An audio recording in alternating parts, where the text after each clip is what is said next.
And it's a good morning to the Gelding. Gelding Racing returns to Caulfield this morning or this afternoon, and with a 10 race card. And might you be stepping out there today?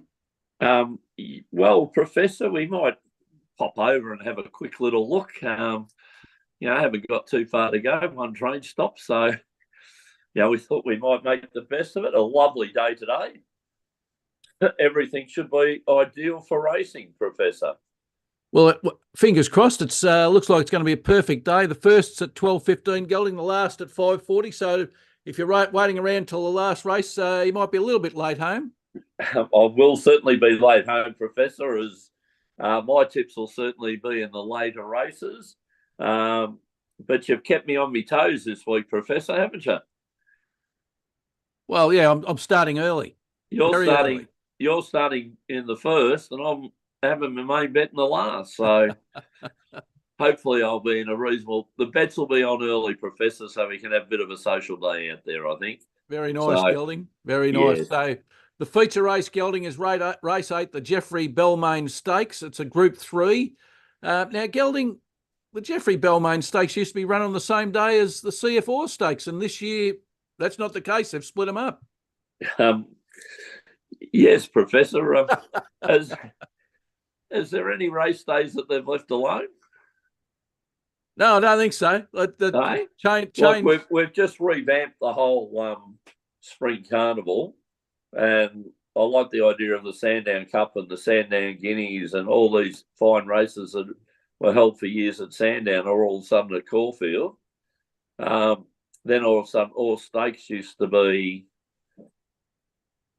I reckon the Chairman's was run on the All Stakes Day as well. But anyway, the 2-year-old race.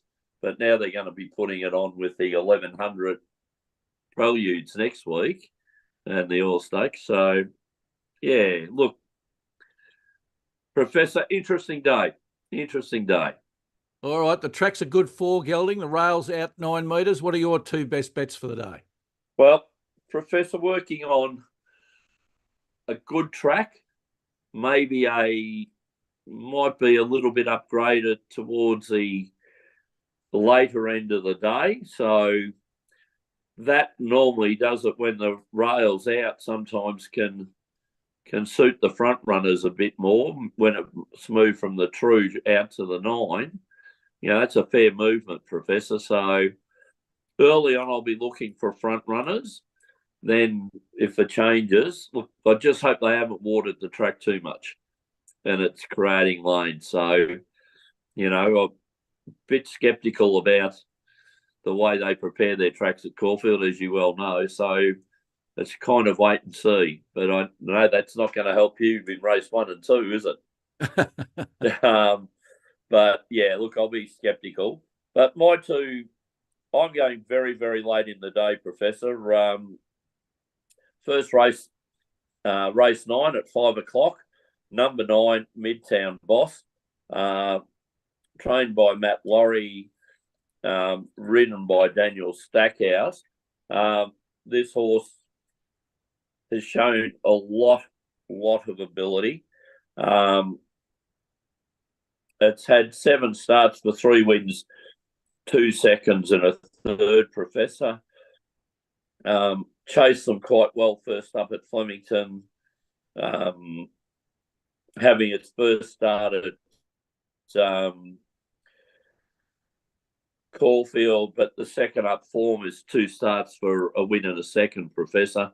So that'll do me. I think Matt Laurie's firing at the moment. Certainly worried about a few horses in this field.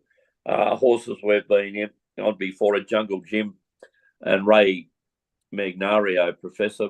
They're both in very good form and will certainly do it. But I'm hopefully Midtown Boss with 56.5 can get away with race 9, Professor. We then go over to race 10, Professor. One we've been following is race 10, number 30, Jimmy Star. Look, Karen Mars stable just on 5. We needn't say anything more about them. Jimmy Star is to be ridden by Blake Shin. Blake Shin, well, the only jockey I rate better than Blake Shin at the moment is Damien Lane, Professor. They're both on fire, both riding extremely well. Jimmy Star, a 4-year-old gelding. I think the Mars Stable purchase from over in New Zealand, Professor. Resuming from a spell. First up, it's had 3 starts for 2 wins and a second.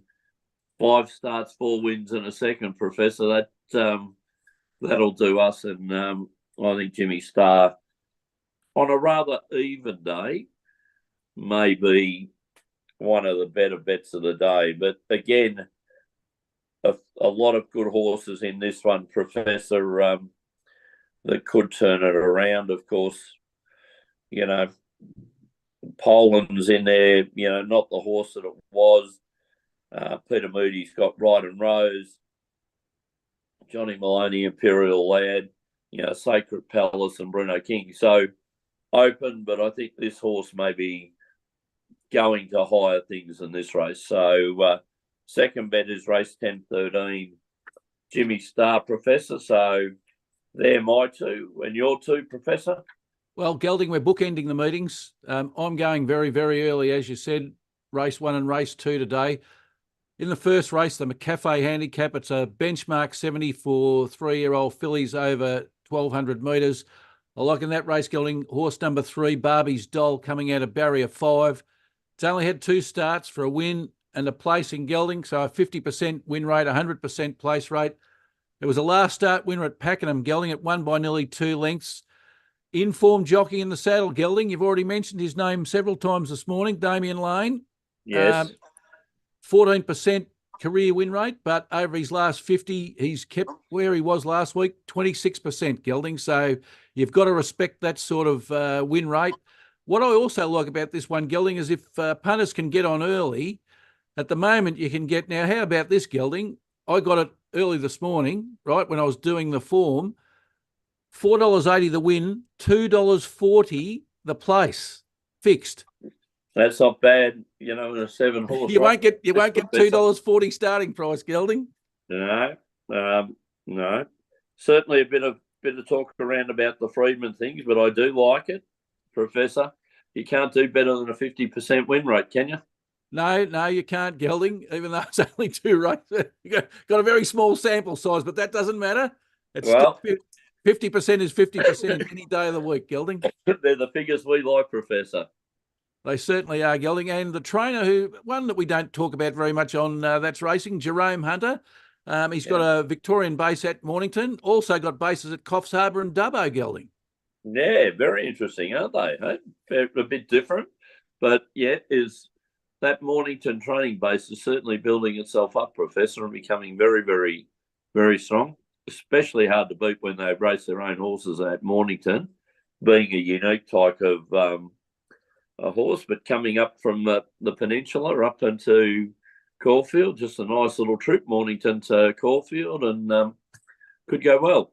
Yeah, I've been to Coffs Harbour too, Gelding, and I don't think I'm going back. Okay, you've been to a few more places than me. Well, Coffs Harbour once was enough, Gelding. Right. Well, I've been to one of his training bases, Professor. You've been to Dubbo? No, Mornington. Mornington. Oh, Gelding. Anyway, he's got at the present time, his career win rate's 12%, but over the last 50, Gelding, he's ticked that up a little bit to 14%. So good form is winning form, Gelding. So race 1, horse 3, Barbie's Doll.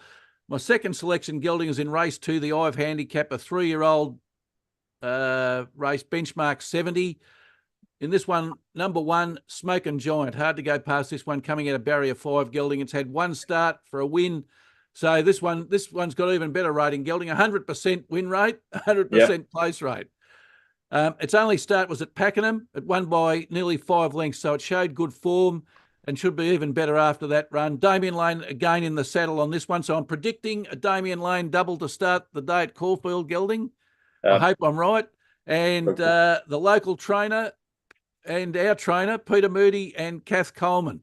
Very, very good trainers, Professor. And be looking on with this race in interest. And I'll also mention the other Moody runner, which is a Wiley Dalziel horse in Fangit. Might be worth a couple of dollars each way, around about the 20s as well. Or take Smoking Giant to win and Fangit to run second, Professor, in the Quinella.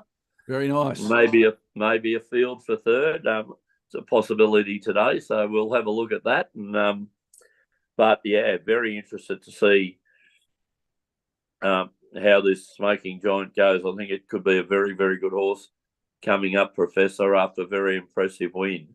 So I certainly like both your tips, Professor. Thanks, Gelding. You can currently get $2.80 and $1.40 fixed, and I think you probably should take the $2.80 because I think it'll start a little bit shorter than that. I think it could be a day. It's looking like a day today where there could be a lot of short price favourites. To me, a lot of them are under the quotes, but if a few of them get up, Professor, they'll just come into shorter odds. Yeah. All right, so my two selections, Gelding, race 1, horse 3, Barbie's Doll, and race 2, horse 1, Smoking Giant. And now we turn to the very successful Professor's parlay. Can I say, Professor, it's got to be the highlight of the week sitting there. I could just imagine some of the listeners sitting out there with the pen poised, ready to find out what the very successful Professor parlay rate, which I think from the 1st of January this year is going at what, Professor? 80%, Gelding. We've got 4 from 5. Professor, if you got 40% as a win rate just for horses, you're doing well. You're throwing in two sports and batting at double that rate. Is it a license to print money? Or? Well, Gelding, tell you what, if we've been very good getting the horse selection correct, and what's the icing on the cake is we've been very good on picking other winners in other fields of sport. So we just hope it continues today. Anyway, last week we had V8 or Vate. Right, yes. Well done with that selection, Gelding. And Manchester City got up, and also Australia got up in the Asian Cup. I'm glad we didn't have them last night. That would have been a bit disappointing. Yes. So for our $10 investment, $5 for the win parlay, $5 for the place parlay, our $10 investment returned $20.45, Gelding. So we're very nice to double your money on the parlay. More than covering itself, Professor. And would certainly be showing a nice little profit. Yeah. All right, Gelding. So this week, our agreed bet of the day is race 10, horse 13, Jimmy Star, for all the reasons that you've already given in your excellent summary. And let's parlay that into, I know you're shaking in your boots, Gelding, the Premier League. I've converted a little bit after Man City's win last week, Professor. All right. There's not more of holding of the head anymore. Okay, well, this week we're going for the home team, Newcastle United, to beat Luton. Newcastle are 8th in the Premier League. Their record is 10 wins, 2 draws and 10 losses. They've got a plus 11 goal difference. Luton, 17th. They were promoted from the Championship last year. 5 wins, 4 draws, 12 losses, a minus 10 goal difference. So I like the goal difference. I like Newcastle playing at home. Now, here's a stat for you, Gelding. I'm doing a little bit more on the stats these days. A fun fact, Newcastle United has won 8 of its last 9 matches at home. So I like that too. So showing good form. And you can get $1.36 in a 2-horse race, Gelding. It's not bad, is it? No, it's not bad. Well, you know what worries me about the soccer, as I've always told you, is some of the lesser sides stacking the back line rather than putting players behind the ball. Yeah, which always and the draw always worries me. Yes, it does. It worries me as well, Gelding. But let's see how we go. Yes. All right, and we'll parlay that into the NBA. And for viewers who are watching, this game starts at 11:10, so you'd better be quick getting your parlays on, otherwise you'll miss out. The LA Clippers to beat the Detroit Pistons. The LA Clippers, haven't been on them for a while, Professor. No, the Clippers are 3rd in the West, Gelding. They've got average 4 of 118 against 111. They've won 31 out of 46, so that's a pretty good win rate. The Pistons, however, having a terrible season. They're last in the East. They only score 112. They have 122 usually scored against them. They've got the worst record in the NBA. They've only won 6 out of 41 games, Gelding. Wow, that's not good. And so any odds, any profit there is going to be good, Professor. That's right, Gelding. And another little fun fact for us, the Pistons have lost 35 of their last 36 home matches against teams with winning records, and the Clippers have got a winning record. So 35 out of 36, if you lose, I'm going to take those odds every time. Yes, they certainly are, Professor. I like them. And even with all of that, Gelding, we can get $1.13. Oh, fantastic. I don't know, Professor. Money for jam for you. Well, I like trying to find those little nuggets for us, Gelding, that look like good bets and get a good return as well. Well, they're winning. Well, the way, and I think we've explained this to the listeners before, some of these bets may be short, but we're looking for you to get a return and show a profit rather than, wait for 18 weeks and all of a sudden get a 20-1 winner up, So we're looking for week on week on week for things that will hopefully give people a return. Well, Gelding, we've got very few pieces of paper. Yes. We've had to hand them all back. Yes, isn't that a good thing? It is a very good thing, Gelding. Anyway, the good news, the win parlay is showing 3-1. Fantastic value. And the place parlay showing 2-1. So we can only hope it gets up, Gelding. It'll be a very nice day indeed. Hopefully, Professor. And it is rather exciting to follow it during the week too. But surprisingly, as you said today, one will be finished before the races. Yes, Gelding. Yes, we'll know our fate very early indeed. Well, I wish you good punting today at Caulfield, Gelding, and cheer our horses on to victory. Will indeed, Professor. I think might be a bit louder towards the end of the day, won't it? And is it the Sauvignon Blanc or the Chardonnay today? I think the very hard question. Might have to have a look at. Might be the Sauvignon Blanc, I think, Professor.